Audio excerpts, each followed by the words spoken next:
Okay, I'm really bored, so I want to do a meme today. Both a meme of a commentary and a meme of an intro card. I get dirty thoughts about you. They get worse when I'm without you. Does that mean that I'm going to hell?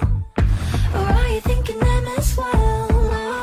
Hey everyone, it's Lin Lin, and I am back today with another commentary on an individual who I have had on my radar for quite a while now under the name of Akumu, who on the 8th of June of 2021 had uploaded a video to expose a YouTuber under the username of Dan Stein. And on that note, I already have something that I need to specify outright. I am harshly against both Dan Stein and Akumu. I'm not making this video to take anyone's side in this situation, because quite frankly, I don't like either of them. But I am still going to make this video because there are 4 reasons that make me want to do so. 1. Funny. 2. Funny. 3. Two bad people on different sides of an argument can both make bad videos against each other that have things to be criticized. And 4. Funny. Now let's get into it. We're here to talk about a man-child. Well, not with that audio quality or not. Why does your voice only properly play through one audio channel? Especially given the fact that the audio in the clips you use plays just fine. All you'd need to do is to set your audio to mono in whatever editing software you're using, and then you'll be golden in terms of not giving your viewers a headache. And I will be doing so for all of you watching at home, so you won't be like me when watching this video and get paranoid over a potential ear infection. We're here to talk about a man-child with an insane amount of mental gymnastics that rivals the top commentators in the commentary community. Meet Dan Stein, an SJW right-wing extremist, future Discord moderator, an avid kitty lover, not the cat kind, who doesn't know how to interact with people very well. So in this opening 21 seconds, you have done nothing but give me an ear infection and waste our time by throwing out all well-poisoning ad hominem attacks that you could think of while sneakily throwing the commentary community under the bus for literally no reason. This is a girl. So, how are things going? They're going really good. I think, would you mind if I give you a friend request?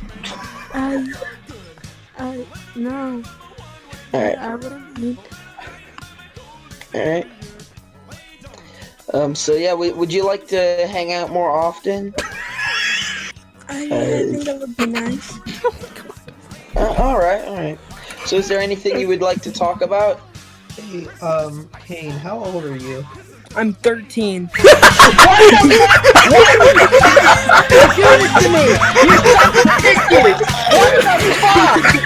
Okay, well I must admit, this meme was pretty funny, albeit a tad drawn out. Audio spiking do be going brr, and my head is in severe pain. Given your mumbly tone that you use during your voiceover segments, people are naturally going to turn their audio up so they can actually hear you. And then you go and put this very loud meme here that has its background audio spike at 2 separate points, and further reinforcing the idea that you were just using this video to give everyone a migraine. And if my hypothesis there is correct, then good job, cunt, because it worked. Dan Stein, though his real name is Zachary Stein, but I have a feeling by the end of this video you'll be convinced that his real name is Dan Epstein. He started making videos on October 29th, 2014, which is accurate because he said he's been on YouTube for 6 years. He's been in several dramas with plenty of individuals, going as far as even losing to Doodle Tones.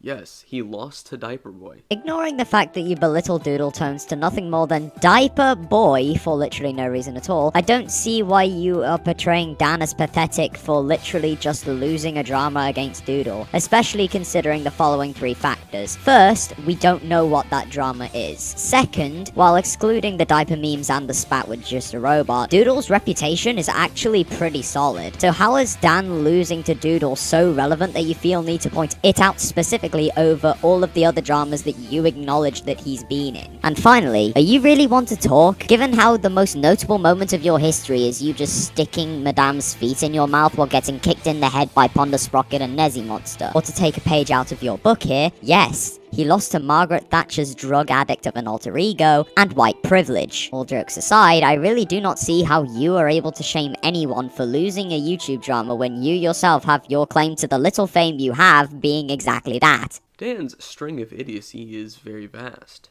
He claims that he's changed. Let him in a second. Hang on. I'll add you in a second. Oh no. Oh, so he sends raids. Oof, that's not surprising. Well, I guess I'll leave you in because I'm guessing you got questions for him. Oh, I'm curious. I'm a little bit. I got a few questions. All right, here, I'll add him in. Here. So there we go.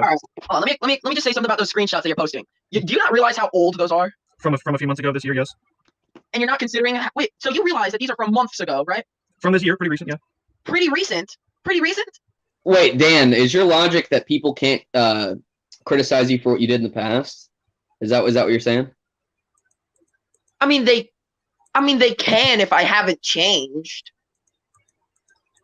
You just assuming that I haven't changed?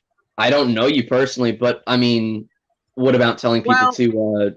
Like if you're gonna play both sides, then make sure to. Play both sides.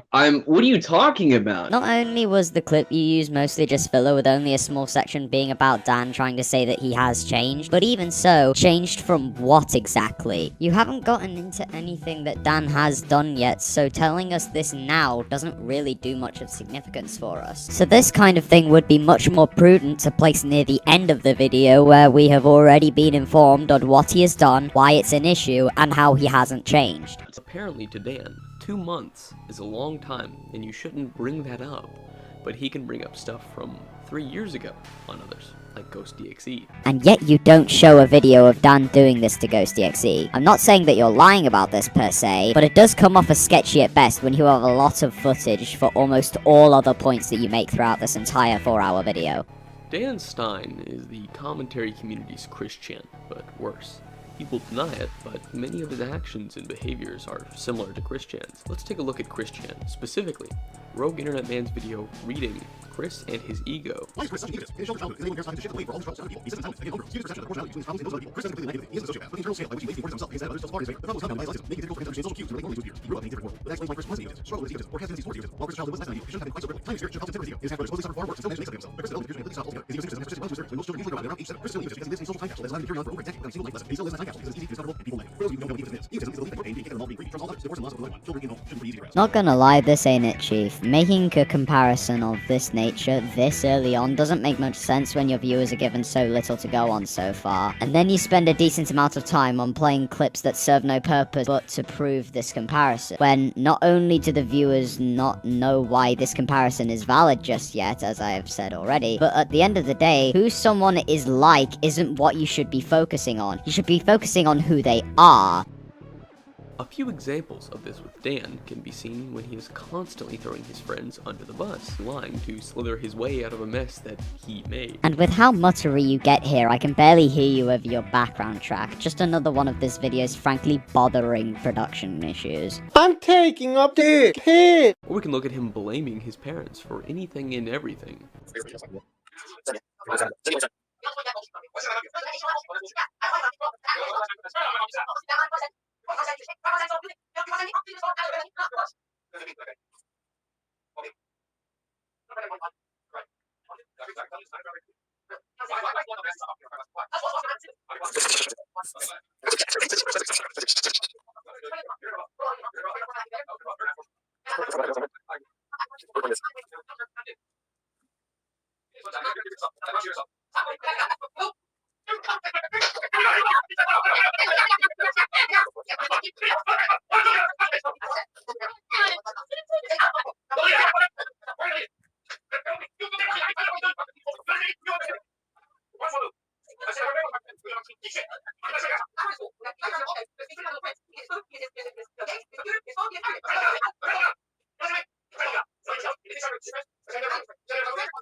If the guy is that whenever you get caught and in a situation like this, you can try to out. Like they're like, I'm not saying right now. There's nothing wrong with it. There's nothing wrong. Okay, there's nothing wrong with it. Saying, hey, I fucked up.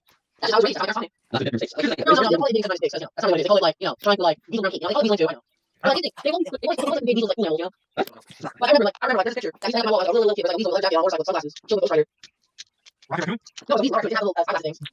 And they have tail things, so yeah. Hey, I figured out why this video is as long as it is. The clips you use, while they do back up the point you're trying to make, are way longer than they needed to be as they contain so much fluff. This clip went on for just over 8 minutes, 8 minutes and 7 seconds, when you really did not need to include the segment of Dan shouting at his family at all to prove your point. And to be honest, that's all I have to say here, so on to the final thoughts for this one now. So to be honest, this is by far the best video from Akumu that I have seen in terms of the merit of what he has to say, but that doesn't mean the video is perfect by any means. There are plenty of issues that the video has that a small bit of editing would be able to solve, but really feel annoying on the receiving end of it. And no, saying your editing software fucked up isn't a good enough excuse, as there is such a thing as trying again.